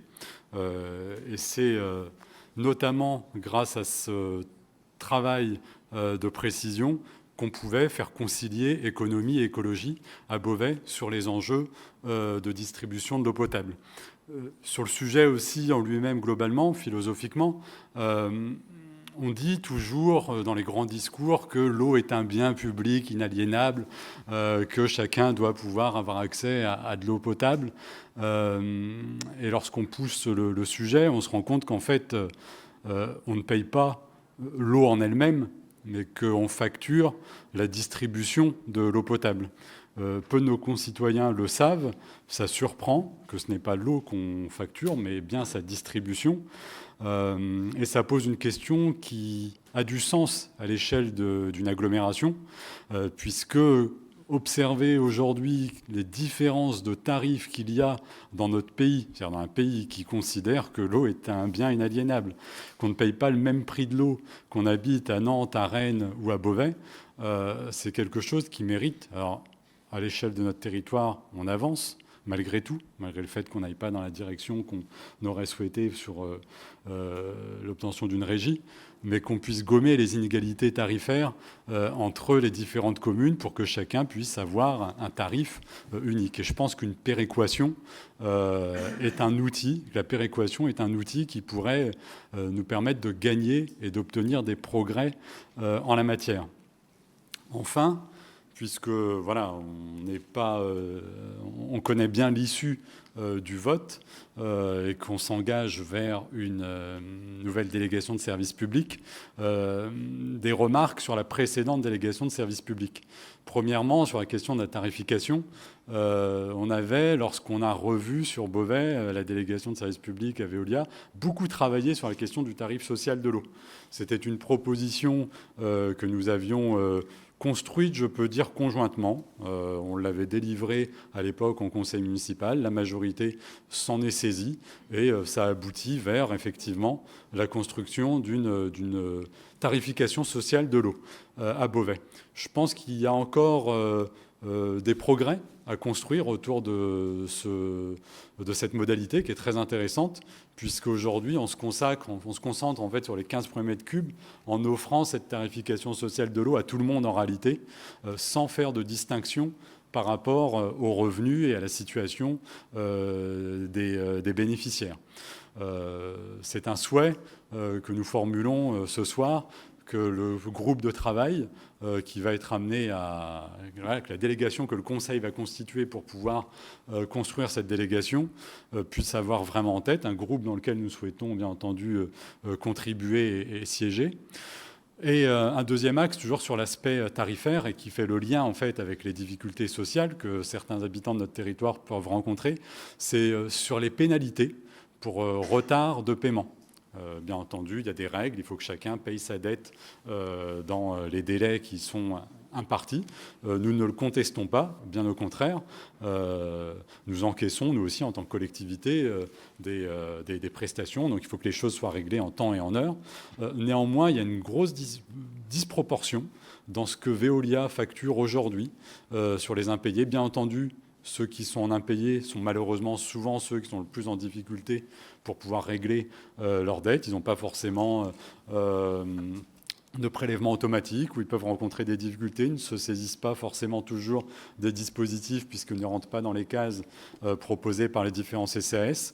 Et je crois que c'est une alerte qui est importante de poser pour attirer aussi l'attention du Conseil sur les leviers sur lesquels nous devrons être vigilants en avançant dans la direction que vous nous proposez d'emprunter ce soir. Merci. Merci, Monsieur Raoui. Je voudrais vous confirmer que notre politique de chèque social, de politique de l'eau sociale, est une vigilance que nous imposerons évidemment dans le prochain contrat. D'abord, aujourd'hui, on ne peut plus couper l'eau. C'est interdit, on ne peut pas couper l'eau. Mais néanmoins, nous avons beaucoup travaillé sur le plan municipal et on continuera cette politique sociale dans la nouvelle délégation. Monsieur Horry a redemandé la parole. Je voudrais quand même, Monsieur Horry, vous dire que je ne peux pas laisser dire que l'étude n'a pas été approfondie et que l'équipe sous, j'allais dire, l'impulsion de Philippe Van Ballegen qui a fait un énorme travail avec le service et que je voudrais saluer devant vous tous ce soir. Pardon ? Que je voudrais saluer devant vous tous ce soir, a fait un travail superficiel pour ne pas reprendre vos propos. Je crois qu'on a ensemble beaucoup réfléchi, qu'on ne prend pas les décisions à la légère, mais qu'on a confronté les différentes solutions. Oui, je sais qu'il y a des communes qui sont en régie, puis d'autres qui sont en délégation comme nous. Néanmoins, moi, je voudrais quand même rappeler que si nous passions en régie, il faudrait avoir des nouveaux locaux, recruter, et ce n'est pas une dizaine de personnes, c'est une centaine de personnes quand je compare avec des villes moyennes comme la nôtre, à la fois dans les Hauts-de-France ou ailleurs. Il faut créer des équipes avec des compétences tout à fait spécifiques.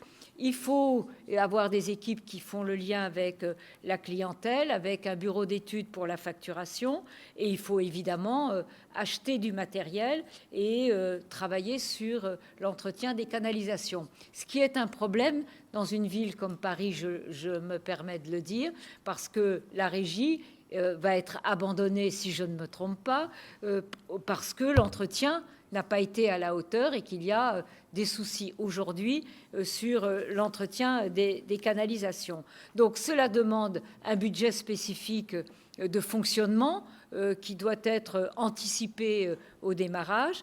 Et puis, il y aura évidemment des interactions avec les autres services de la CAB, que ce soit l'urbanisme, les marchés publics, et puis avec, évidemment, la trésorerie municipale pour la facturation. Réfléchissez simplement aussi qu'il y a 40 000 factures à faire 2 fois par an pour les usagers qui profitent du service de l'eau, si tant est que nous passions en régie. Donc, je crois que Philippe Van Ballegen a bien expliqué qu'en plus, l'évolution récente du territoire de l'agglo avec l'extension de son périmètre ne permet pas d'installer une gestion en régie sur 13 communes concernées. On vous a expliqué pourquoi il ne pouvait pas y en avoir d'autres. Je crois que Philippe a été clair sur le sujet. Et ces décisions, je voudrais le répéter, n'ont pas été prises à la légère. Et vous tapez beaucoup sur Veolia. Il n'est pas du tout sûr que ce soit le futur concessionnaire, car on va bien évidemment entrer dans une phase de mise en concurrence et que dans le cadre de cette gestion du service public, eh bien, ils devront montrer eux aussi le meilleur d'eux-mêmes pour les habitants. Et sachez que nous serons évidemment extrêmement rigoureux dans la conduite de ce dossier, mais je fais pleinement confiance à l'équipe et aux équipes de l'agglo et à Philippe Van Ballegen en tant qu'élu pour être le plus vigilant possible dans l'attribution de cette délégation de service public. Voilà ce que je voulais vous dire ce soir. Ça fait, je crois, un certain temps que nous débattons. D'ailleurs, je m'étonne, et j'ai vérifié tout à l'heure, Monsieur Horry, que dans les mandats de mon prédécesseur, dont vous avez fait partie ou quasiment partie, c'était déjà en délégation de service public quand je suis arrivée à la mairie en 2001. Donc il me semble que ça n'est pas, j'allais dire, un choix politique que vous nous proposez, puisque vos équipes, l'équipe auquel vous apparteniez, n'avait pas souhaité lancer cette régie déjà à cette époque-là. Donc finalement, sur ce sujet-là, nous sommes dans la continuité et je voulais le rappeler ce soir. Oh non, Monsieur Horry, ça va. Si, non. Si, bien sûr. Mais je pense que ça fait 1 heure qu'on parle. Oui, je pense qu'on s'est tout dit. J'ai 2-3 points, voilà, ça sera pas... Alors, vous donnez 2-3 points, mais j'ai l'impression qu'avec Philippe Van Ballegen, nous avons répondu à toutes les questions. Oui, pas forcément toutes. Très rapidement, sur le dernier point, il y a des questions qui, il y a 30 ans ou 40 ans, ne se posaient pas de la même manière qu'aujourd'hui. Bien sûr, bien sûr, bien sûr. Et en l'occurrence, pour ce qui est des mandats où moi j'ai été dans la majorité municipale, la question ne s'est pas posée puisque le contrat existait déjà et n'a pas été à rediscuter durant le mandat. Mais donc, par contre, vous pouvez me créditer de ma cohérence sur mon point de vue sur cette question, puisque nous avions déjà eu, il y a 10 ans ou 11 ans, des débats importants et qui avait y compris permis de faire évoluer un certain nombre de choses.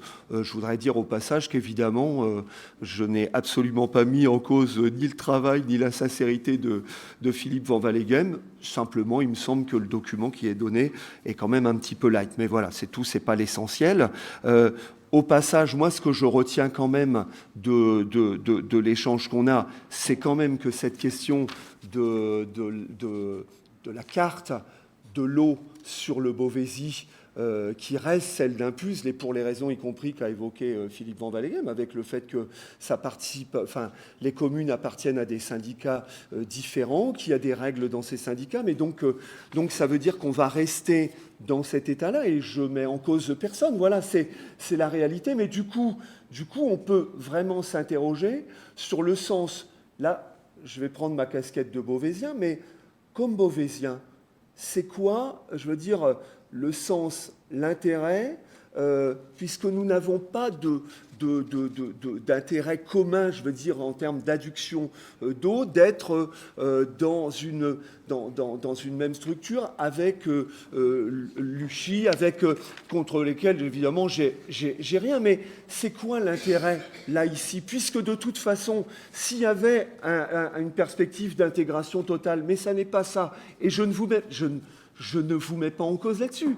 Mais, encore une fois, c'est quoi l'intérêt? Parce que, par contre, pour le coup, du point de vue de l'intérêt des Beauvaisiens, aujourd'hui, ils ont l'eau à 1,38. Elle est parfois le double dans un certain nombre de ces communes. Ce que je vois surtout se profiler, qui ne changera rien en termes de services, mais que c'est que l'habitant beauvaisien va voir le prix de son eau doubler dans les années qui viennent. Et je trouve au moins qu'il faut le dire. Et ça n'aura pas changé la structure globale de l'agglo, et ça n'aura pas changé la manière dont on va gérer l'eau. Donc là, j'avoue qu'il y a une vraie question. Après, là, on nous dit on passe ce soir à 15 ans. À 15 ans. C'est-à-dire que là, pour le coup, on cadenasse les choses. Là, Philippe Enjolras avait raison de souligner qu'au contraire, il faudrait plutôt se dire on part sur une petite durée. On refera le point dans 4 ans, dans 5 ans.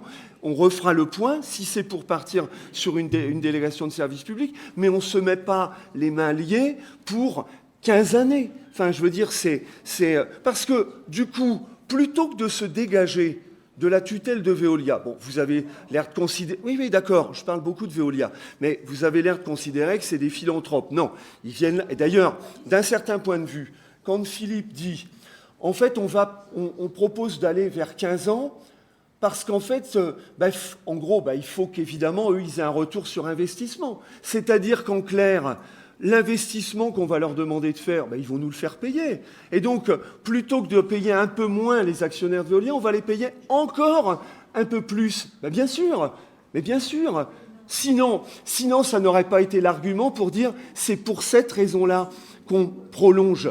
Vous le voyez, je pense que, je ne force pas le trait. Quand on dit si on prolonge 15 ans, c'est pour qu'on puisse demander à Veolia de faire des investissements, mais comme s'il allait venir les faire pour nos beaux yeux. Bien sûr qu'on va lui financer cela, et il fera ce qu'on lui a demandé, comme a dit Philippe, mais il faudra payer de manière supplémentaire. Donc, c'est quoi l'intérêt de ce point de vue-là? Puis un dernier point, ça n'a pas du tout été évoqué. Alors, la question a été posée à Philippe, mais j'aimerais qu'on ait une réponse là ce soir. Comme Franck Pia, dans ses vœux au mois de janvier, avait annoncé comme une grande nouvelle que nous irions vers la décarbonatation de l'eau. Hier ou avant-hier, Philippe Van Wallegem a dit lors de la commission que cette question semblait être totalement, n'était plus du tout une priorité. Donc, comme il m'a semblé là qu'il y avait, et comme c'est pas évoqué du tout ni dans un sens ni dans l'autre dans la délibération, j'aimerais qu'on ait du coup une réponse claire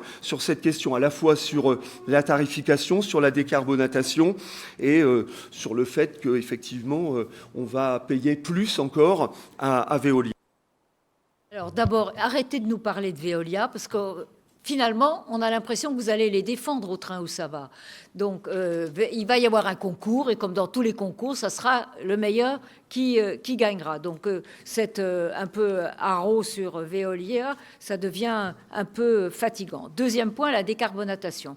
Je m'en suis entretenue avec Franck Piat, évidemment, et budgétairement parlant, c'est une charge qui nous semble beaucoup trop lourde et on ne peut pas augmenter les charges des Beauvaisiens, vous le dites à juste titre. Donc, nous sommes malheureusement obligés de renoncer. Et puis, c'est une compétence de l'agglo. Je ne vois pas au nom de quoi nous pourrions l'imposer aux autres collègues maires uniquement pour Beauvais. Donc ce sujet-là, malheureusement, avec Franck, nous avons fait l'analyse que ça n'était pas aujourd'hui souhaitable. Et le dernier point, c'est sur les 15 ans, mais on n'a pas dit 15 ans, on a dit entre 10 et 15 ans. Donc 10 ans me paraît être peut-être, mais on va le voir, on n'a pas ouvert le débat, donc nous allons travailler pour savoir quelle est la meilleure durée de cette délégation. Simplement compléter pour dire qu'en effet, j'ai dû annoncer ça dans les vœux récemment, parce que c'est vrai que c'était d'abord pour la ville de Beauvais, c'était une proposition de programme, et que je me suis simplement avancé à étudier la possibilité d'une décarbonatation, puisqu'on sait bien que c'est une compétence qui relève de la communauté d'agglomération du Beauvaisis, puisqu'on en parle ce soir, et que bien évidemment, il fallait qu'il y ait une discussion entre vous tous, les élus concernés totalement par cette question. Et je dois dire qu'au regard de ce qui a pu être discuté, puisque je n'ai peut-être pas participé aux commissions, mais c'est quand même un sujet que je suis d'assez près, je crois que la préoccupation aussi aujourd'hui, et ça fera l'objet certainement aussi des discussions dans le cadre du cahier des charges, c'est la question de la pollution éventuellement des eaux et de lutter notamment contre la pollution par rapport aux phytosanitaires, puisque nous savons que nous avons vraiment à avoir une politique, je dirais, de prévention en termes justement de lutte contre la pollution des eaux potables. Firme, nous n'entendons plus rien. Ah oui, c'est normal. Il n'entend plus. A priori, je ne suis pas le seul. Même Lionel Suisse ne m'entend plus. Je répète ce que je dis. Corinne Foursard. Désolé, c'est parce que c'est Franck Piat, donc j'avais le micro et je n'ai plus de micro à la table, et donc j'avais le micro, qui ne me permettait pas que vous m'entendiez. Simplement, je disais que sur la question de la décarbonatation, j'avais en effet annoncé au vœu qu'il me semblait important d'étudier cette possibilité, parce que c'était effectivement annoncé dans notre programme des municipales, mais comme chacun le sait, c'est puisqu'on en parle ce soir, une compétence de l'agglo, et qu'il revient aux élus de l'agglo d'en décider.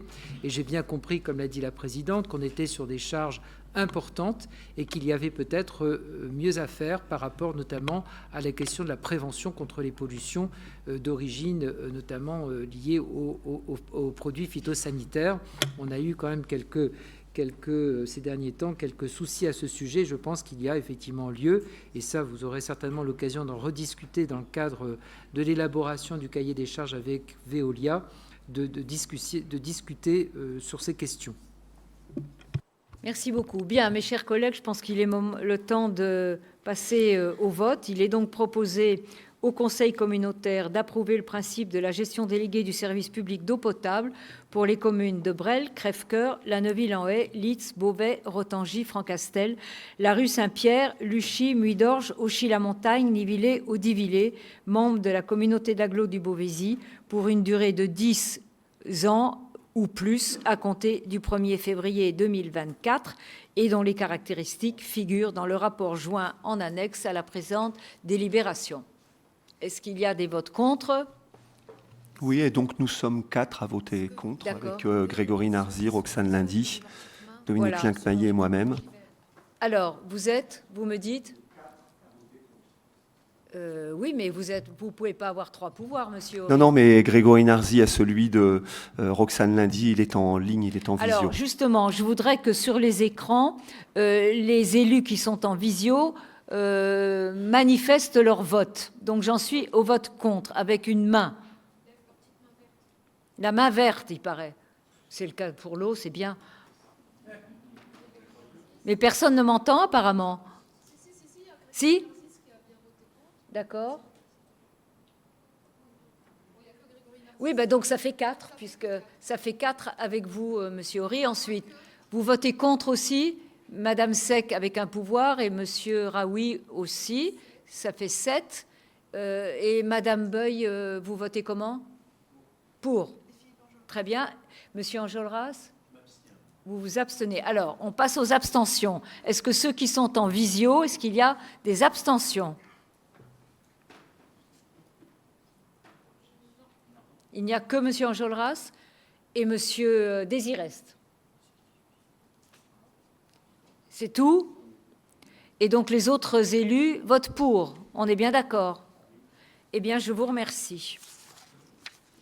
Et nous passons à la dernière délibération qui concerne les baby clubs pour son accès à l'aquaspace. Et je passe la parole à Alice Hanoun, pardon. Merci Madame la Présidente. La délibération qui vous est proposée est une des conséquences du plan de sobriété que nous avons adopté, que la communauté d'agglomération du Beauvaisis a adopté en fin d'année 2022. Alors, bien sûr, ça concerne nos équipements aquatiques, l'aquaspace et la piscine Trubert. Donc, dans ces équipements, cela s'est traduit en début d'année 2023 par une baisse des températures, aussi bien de l'air ambiante que des températures de l'eau des bassins. Nous avons baissé d'1 degré les bassins sportifs. Nous avons également baissé d'1 degré la température de l'eau des bassins ludiques. Mais, et ceci, sur toutes les activités de la semaine et depuis le début d'année. Ce qui nous pose quelques petits soucis, c'est que l'aquaspace accueille une activité spécifique qu'on appelle les bébés nageurs. Cette activité est une activité très énergivore, puisqu'elle nécessite pour ces petits bébés, ces petits bambins, une eau à 32 degrés. Et vous comprenez bien que les mesures que nous avons dû prendre consistaient à faire des économies sur une période hivernale importante et pour lesquelles cette température de 32 degrés est quelque chose qui nous coûte à l'agglomération du Beauvaisis. Cette activité est organisée par les baby clubs de Beauvais, le samedi matin et le dimanche matin, sur un volume à peu près de 6 heures d'activité par week-end. Donc, l'association qui utilise ces créneaux nous a demandé de faire un geste, de les exonérer de cette somme, puisque la température de l'eau qu'il aurait été jusque-là proposée n'était plus possible pendant cette période-là. Et il sollicite la gratuité de cette occupation puisque nous sommes en mode dégradé jusqu'à retour d'une situation normale. Donc cette situation normale n'interviendra qu'à partir du 5 mars, puisque c'est la période pour laquelle nous avons convenu cette période dégradée. Alors, ainsi, il est proposé au bureau communautaire d'exonérer le baby club du paiement de sa redevance pour l'accès à l'aquaspace en raison d'un mode dégradé, des conditions d'accueil, et ceci du 9 janvier au dimanche 5 mars inclus, et de procéder au remboursement des sommes déjà payées. Alors pour information, le créneau est facturé 50 € de l'heure à l'association qui a déjà réglé ces créneaux. Merci. Merci. Est-ce qu'il y a des questions? S'il n'y a pas de questions, vous votez. Est-ce qu'il y a des votes contre, des abstentions? C'est donc adopté à l'unanimité. Chers collègues, c'est la fin de ce conseil communautaire. Je vous remercie.